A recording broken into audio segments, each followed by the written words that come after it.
नमस्कार मु दीपक सेनापति। आज शुणा एक सुंदर पौराणिक कहानी कृष्ण सुदामा। परिवेषण परशुराम बेहेरा। गोटे दरिद्र ब्राह्मण परिवार रे सुदामार जन्म। गोटे छोटिया कुड़िया रे तांको स्त्री आउ तांकर पिलांको सहित सुदामा रहुथिले। तांकर रोजगार थिला बहुत कम। बहुत दुख कष्ट रे से जीवन बिताउथिले। अनेक समय रे सुदामा आउ तांको स्त्री वसुंधरा को उपास रहिबाकू पड़ुथिला। एमिति कि तांको पिलामानंकू से मुठाए भल करी खाइबाकू देई परनथिले। एणु तांको स्त्री निजर दारिद्रता पई बहुत मन कष्ट करुथिले। किंतु सुदामा तांको दारिद्र्यपण पई आदौ दुख करुनथिले। से केवल कहुथिले आम सहित भगवान अछंती, से हमर जत्न निश्चय नेबे। अनेक समय रे सुदामा तांको पिलादिनर आश्रम जीवन कथा मने पकई चिंतामग्न हो जाउथिले। आउ सेते बेले तांकर प्रिय बंधु श्रीकृष्ण कथा भारी मने पड़ुथिला। समय समय रे से तांकर स्त्री आउ पिलामानंको पाखरे बसेई कुहंती, वर्तमान द्वारिकार राजा श्रीकृष्ण होउचंती मोर प्रिय बंधु। आमे जेतेबेले छोट होइथिलु गुरु संदीपनीको आश्रम रे सांग होई पाठ पढुथिलु। मु ताकू गोविंद बोली डाके। आमे दुहे एते सांग थिलु जे केही कहारी को दिने न देखिले रही पारुनथिलु। किंतु से आज मो पाखरे नहांती सत, हेले मो मन भितरे सबु बेले अछंती। ए कथा सुनी सुदामांकर स्त्री कहंती, जदि श्रीकृष्ण तमर बाल्य बंधु ताहले तमे तांको देखा करूनो काहेकि? से तमको देखिले तो बहुत खुशी हेबे। ए कथा सुनी सुदामा कहिले, अरे से तो वर्तमान राजा, मु निश्चित होई पारुनी जे से आउ मते मने रखिथिबो तो। किंतु सुदामार स्त्री कहंती, मु निश्चित जे से तमको केबे भी भूली नथिबे। तमे जेतेबेले तांको पाखरे जाई पहुंचिबो से निश्चय तमको समुचित व्यवहार करिवे, आदर रे पाछुटी नेबे। जदि तांकर दया हुए आमर एई जो अभाव कषण आउ रहिबनी। मो कथा मानी थरे तमे तांको पाखकू जाउन, तांको आमर अभाव कषण कथा कहिबो, निश्चय से किछि गोटे व्यवस्था करिवे। श्रीकृष्ण चाहिले आमर ए अभाव कषण दूरेई जिवो। शेषको सुदामा निज स्त्री कथारे राजी हेले। श्रीकृष्ण को देखा करिबा पई द्वारिका जीवाकू मनस्थ कले। तापरे से तांको स्त्री को कहिले, मु श्रीकृष्ण पाखकू द्वारिका जाउची। एते बड़ राजांक पाखकू जीवी जेतेबेले सांगरे तो किछि नबाकू हबो। तांको दबा भली जिनिस आम पाखरे कोन अछि जे आमे नेकी जिबा? सुदामांक स्त्री कहिले, हाँ हाँ ठीक कथा। बंधुंक पाखकू गले खाली हाथ रे कहीं जानतीनी, किछि ना किछि तो नबा पई हबो।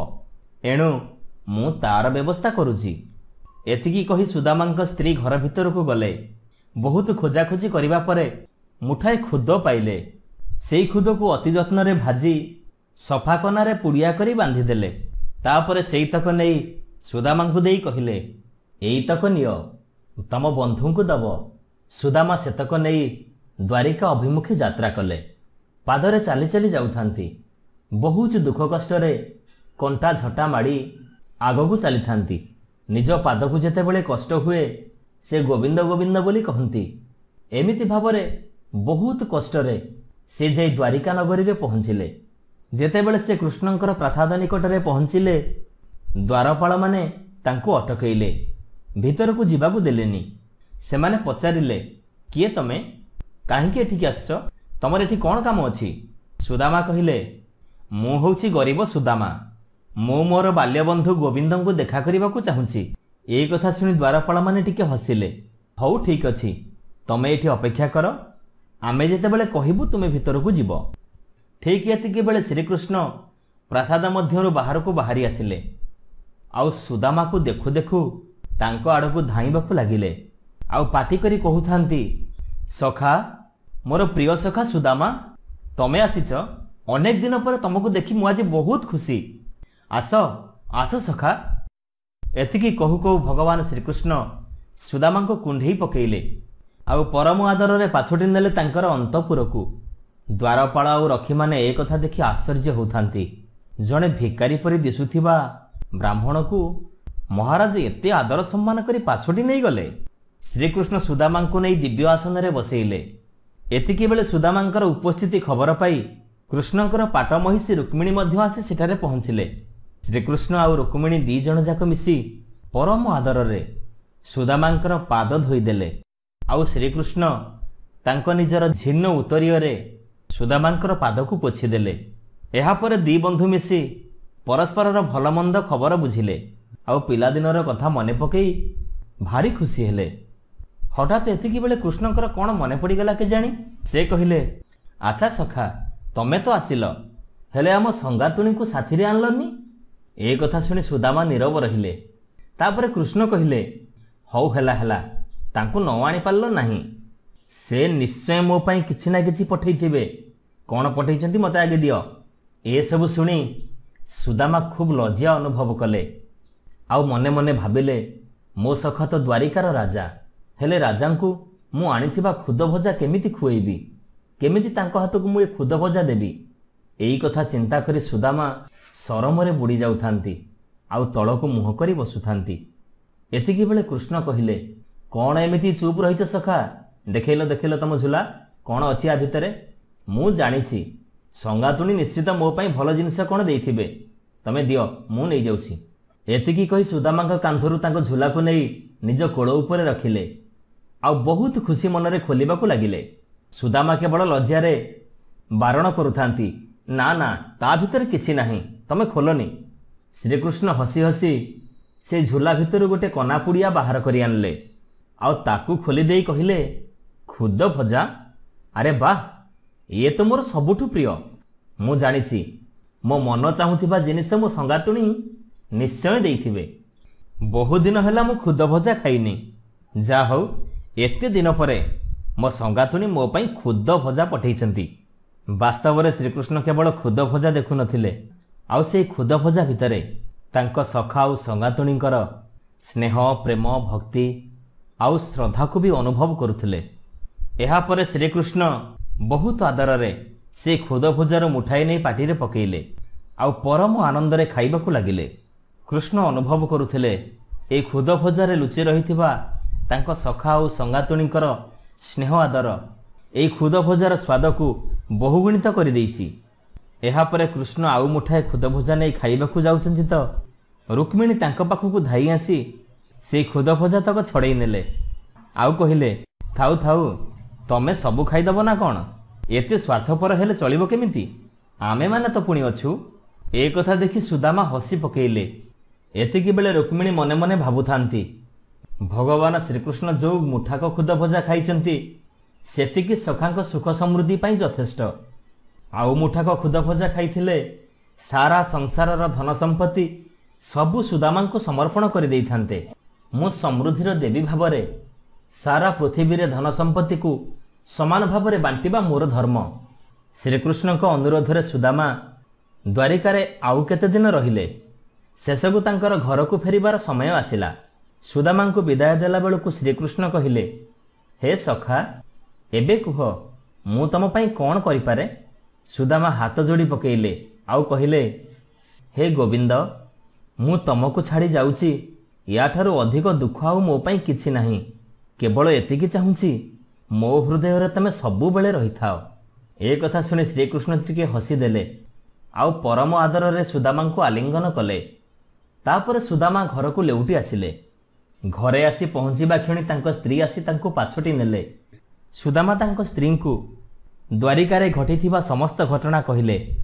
केमिति श्रम स्वीकार करी सेठारे पहुंचिले, भगवान श्रीकृष्ण केमिति तांको आदर रे पाछटी नेले, श्रीकृष्ण आउ तांकर पाट महिषी केमिति तांकर पाद धोईदेले, आउ तमे देइथिबा खुद भजा केते आग्रहर सहित दुहे खाइले। सेई समस्त कथा सुदामा बहुत खुशी रे भाव विभोल रे वर्णना कले। एहा परे सुदामांक स्त्री पचारिले, तमे आसिला बेले तम बंधु तमको कौन देले। सुदामा कहिले, सी तो तांको निजको मते देई देइचंती, आउ मते कौन देई थांते। ए कथा सुनी सुदामांक स्त्री हाथ जोड़ी कहिले, जदि गोविंद आम सहित अछंती, आमर आउ बा दुख कौन। एहा परे घटिला एक आश्चर्यजनक घटना। परदिन सकाळु सुदामा आउ तांको परिवार आखि खोलिला बेलकु देखिबाकु पाइले तांकर भंगा कुड़िया एक दिव्य सुंदर महल रे परिणत हो जाइछि। तांको घर द्वार धन धान्य रे पूर्ण हो जाइछि। आउ समस्ते नूतन पाट पोशाक परिधान करिसंती। ଆଉ ସେ ଦିନଠାରୁ ସୁଦାମାଙ୍କର ସମସ୍ତ ଦୁଃଖ ଦୁର୍ଦ୍ଦଶା ଦୂର ହେଇଗଲା। ସୁଦାମା ତାଙ୍କର ପ୍ରିୟ ସଖା ଭଗବାନ ଶ୍ରୀକୃଷ୍ଣଙ୍କୁ ସର୍ବଦା ନିଜ ଅନ୍ତର ଭିତରେ ଅନୁଭବ କରୁଥିଲେ। ନମସ୍କାର, ମୁଁ ଦୀପକ ସେନାପତି। ଆଜି ଶୁଣିବା ଗୋଟିଏ ପୌରାଣିକ କାହାଣୀ, ଭକ୍ତ ଧ୍ରୁବ ହେଲେ ଧ୍ରୁବ ତାରା। ପରିବେଷଣ ପରଶୁରାମ ବେହେରା। ସତ୍ୟଯୁଗର କଥା। ଉତ୍ତାନପାଦ ନାମରେ ଜଣେ ରାଜା ଥିଲେ। ତାଙ୍କର ଥିଲେ 2 ଜଣ ପତ୍ନୀ। ଜଣକ ନାଁ ସୁରୁଚି, ଆଉ ଜଣେ ସୁନୀତି। ସୁନୀତି ଥିଲେ ବଡ଼ ରାଣୀ, ଆଉ ସୁରୁଚି ଥିଲେ ସାନ ରାଣୀ। ସୁନୀତି ଆଉ ସୁରୁଚିଙ୍କର ଥିଲେ ଗୋଟିଏ ଗୋଟିଏ ପୁତ୍ର ସନ୍ତାନ। ଜଣେ ହେଲେ ଧ୍ରୁବ, ଆଉ ଜଣେ ଉତ୍ତର କୁମାର। ସାନ ରାଣୀ ସୁରୁଚି ଥିଲେ ଅତ୍ୟନ୍ତ ସୁନ୍ଦରୀ, ତେଣୁ ତାଙ୍କୁ ରାଜା ଅଧିକ ଭଲ ପାଉଥିଲେ। ସାନ ରାଣୀ ସୁରୁଚି ଥିଲେ ଭାରି ହିଂସା ପରାୟଣ, ଏଣୁ ସେ ତାଙ୍କ ନିଜ ପୁଅ ଛଡ଼ା ଆଉ କାହାକୁ ଭଲ ପାଉନଥିଲେ। ଦିନେ ରାଜା ଆଉ ସାନ ରାଣୀ ସୁରୁଚି ତାଙ୍କ ଆସନରେ ବସିଥାନ୍ତି। ଦିନେ ସାନ ରାଣୀଙ୍କ ପୁଅ ଉତ୍ତମ କୁମାର ରାଜାଙ୍କର ଗୋଟିଏ ଜଙ୍ଘ ଉପରେ ବସି ଖେଳୁଥାନ୍ତି। ଏତିକି ବେଳେ ବଡ଼ ରାଣୀ ସୁନୀତିଙ୍କର ପୁତ୍ର ଧ୍ରୁବ ଯାଇ ସେଠାରେ ପହଞ୍ଚିଲେ। ତାର ଭାରି ଇଚ୍ଛା ହେଲା ବାପାଙ୍କ କୋଳରେ ବସିବାକୁ। ସେ ଯାଇ ରାଜାଙ୍କର ଅନ୍ୟ ଜଙ୍ଘଟିରେ ବସିଗଲେ। ଏ କଥାକୁ ଦେଖି ସାନ ରାଣୀ ସୁରୁଚି ଆଦୌ ସହି ପାରିଲେନି। ସେ ତାଙ୍କୁ ରାଜାଙ୍କ କୋଳରୁ ଠେଲି ବାହାରକୁ ବାହାର କରିଦେଲେ, ଆଉ କହିଲେ, ରାଜାଙ୍କ କୋଳରେ ବସିବାକୁ ହେଲେ ତୋର ମୋ କୋଳରେ ଜନ୍ମ ହବାର ଥିଲା, ଆଉ ଏବେ କିନ୍ତୁ ତୋର ସେ ଅଧିକାର ନାହିଁ, ଯା। ଏ କଥା ଶୁଣି ଧ୍ରୁବ ଖୁବ୍ ଦୁଃଖିତ ହେଲେ। ସେ କାନ୍ଦି କାନ୍ଦି ରାଜପ୍ରାସାଦ ମଧ୍ୟରୁ ବାହାରକୁ ବାହାରିଗଲେ। ଏମିତି ଭାବରେ ସେ ଏକ ନିର୍ଜନ ପଥ ଦେଇ ଚାଲିଥାନ୍ତି। ଏତିକି ବେଳେ ମହର୍ଷି ନାରଦ ପୃଥିବୀ ପରିଭ୍ରମଣରେ ଆସିଥାନ୍ତି। ସେ ତାଙ୍କ ମୁହଁରେ ନାରାୟଣ ନାରାୟଣ ଉଚ୍ଚାରଣ କରି ଅଦୃଶ୍ୟ ଭାବରେ ବିଚରଣ କରୁଥାନ୍ତି। ଏହି ସମୟରେ ଛୋଟ ପିଲାଟିଏ କାନ୍ଦି କାନ୍ଦି ଯାଉଥିବାର ଦେଖି ତାଙ୍କ ମନରେ ଭାରି ଦୟା ହେଲା। ସେ ଆସି ପିଲାଟି ପାଖରେ ପହଞ୍ଚିଲେ, ଆଉ ତାକୁ ଅଟକେଇ ପଚାରିଲେ, ତମେ କିଏ ବାବା? ଧ୍ରୁବ କହିଲେ, ମୁଁ ରାଜା ଉତ୍ତାନପାଦଙ୍କ ପୁଅ। ନାରଦ ପଚାରିଲେ, ତାହେଲେ ତମେ କାନ୍ଦୁଛ କାହିଁକି? ଆଉ ଏ ନିର୍ଜନ ସ୍ଥାନକୁ ତମେ କେମିତି ଆସିଲ? ନାରଦଙ୍କ କଥା ଶୁଣି ଧ୍ରୁବ କାନ୍ଦି କାନ୍ଦି ତାର ସବୁ କଥା କହିଲା। ଆଉ ତା ସାନ ମା ତାକୁ କେମିତି ବାହାର କରିଦେଲେ ସେ କଥା କହି ଆହୁରି ଜୋରରେ କାନ୍ଦିବାକୁ ଲାଗିଲା। ଏଣୁ ମୁଁ ଚାହୁଁଛି ମୋ ଭାଇ ଉତ୍ତର କୁମାର ପରି ମୁଁ ବି ମୋ ବାପାଙ୍କର ଗେହ୍ଲା ପୁଅ ହେବି। ଧ୍ରୁବର କଥା ଶୁଣି ନାରଦ କହିଲେ, ହେ କୁମାର, ତମେ ହେଉଛ ରାଜାଙ୍କର ଜ୍ୟେଷ୍ଠ ପୁଅ। ରାଜାଙ୍କ କୋଳରେ ବସିବା ତମର ତ ନ୍ୟାଯ୍ୟ ଅଧିକାର, ହେଲେ ତମର ଲକ୍ଷ୍ୟ କିନ୍ତୁ ଆହୁରି ଉଚ୍ଚତର ହବା ଦରକାର। ତମେ ରାଜାଙ୍କର ପ୍ରିୟ ଭାଜନ ହବାକୁ ଆଶା ନ କରି ଭଗବାନ ବିଷ୍ଣୁଙ୍କର ପ୍ରିୟ ଭାଜନ ହବାକୁ ଚେଷ୍ଟା କର। ସେ ହେଉଛନ୍ତି ବିଶ୍ୱ ବ୍ରହ୍ମାଣ୍ଡର କର୍ତ୍ତା, ସେ ସମସ୍ତଙ୍କର ପିତା। ତମେ ଏବେ ତାଙ୍କ କୋଳରେ ବସିବାକୁ ଇଚ୍ଛା କର। ନାରଦଙ୍କ କଥା ଶୁଣି ସାରିବା ପରେ ଧ୍ରୁବଙ୍କର କାନ୍ଦ ଆପେ ବନ୍ଦ ହେଇଗଲା। ସେ ପଚାରିଲେ, ହେ ମହାତ୍ମା, ମୁଁ ତ ଭଗବାନ ବିଷ୍ଣୁଙ୍କୁ ଦେଖି ନାହିଁ, ତାଙ୍କୁ ମୁଁ କୋଉଠି ପାଇବି ଯେ ତାଙ୍କର ପ୍ରିୟ ଭାଜନ ହବାକୁ ଚେଷ୍ଟା କରିବି? ଧ୍ରୁବଙ୍କ ପ୍ରଶ୍ନର ଉତ୍ତର ନାରଦ ବୁଝେଇ ଦେଲେ, ହେ କୁମାର, ତମେ କେବଳ ତାଙ୍କୁ ଭଲ ପାଅ, ଆଉ ମୁଁ ତମକୁ ଯୋଉ ମନ୍ତ୍ରଟି ଶିଖେଇ ଦେବି ତାକୁ ଉଚ୍ଚାରଣ କରି ତମେ ତପସ୍ୟା କର।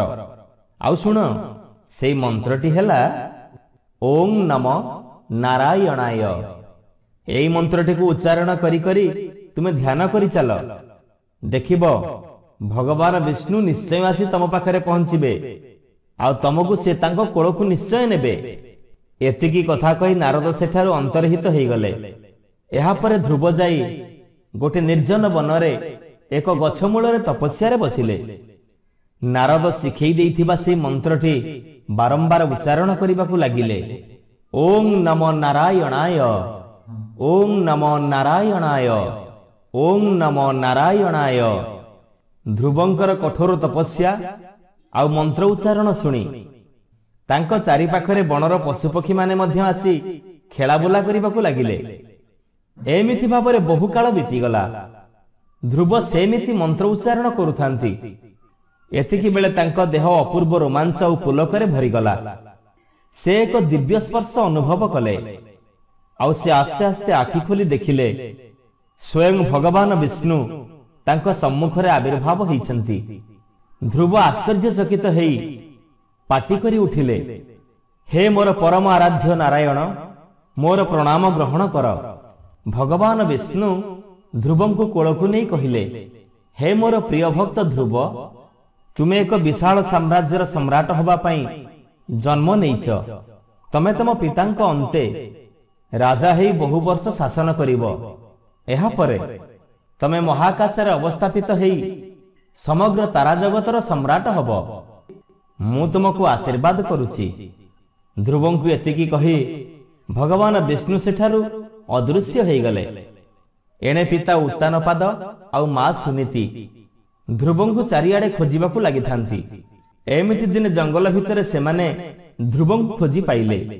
ମା ସୁନୀତି ଆନନ୍ଦରେ ତାଙ୍କୁ କୋଳକୁ ଉଠେଇ ନେଲେ ଆଉ ରଥରେ ବସେଇ ଘରକୁ ବାହୁଡ଼ି ଗଲେ। ରାଜା ଉତ୍ତାନପାଦ ଧ୍ରୁବଙ୍କୁ ଯୁବରାଜ ଭାବେ ଘୋଷଣା କଲେ। ରାଜା ଉତ୍ତାନପାଦଙ୍କ ଅନ୍ତେ ଧ୍ରୁବ ରାଜା ହେଇ ସହସ୍ର ବର୍ଷ ଶାସନ କଲେ। ତାଙ୍କ ରାଜୁତି କାଳରେ ପ୍ରଜାମାନେ ଖୁବ ଆନନ୍ଦରେ କାଳାତିପାତ କରୁଥିଲେ। ରାଜ୍ୟ ସୁଖ ସମୃଦ୍ଧିରେ ଭରି ଯାଇଥିଲା। ଏହାପରେ ଧ୍ରୁବ ସ୍ୱର୍ଗାରୋହଣ କରିବା ପରେ ଆକାଶରେ ଏକ ଉଜ୍ଜ୍ୱଳ ନକ୍ଷତ୍ର ହେଇ ଶୋଭା ପାଇଲେ।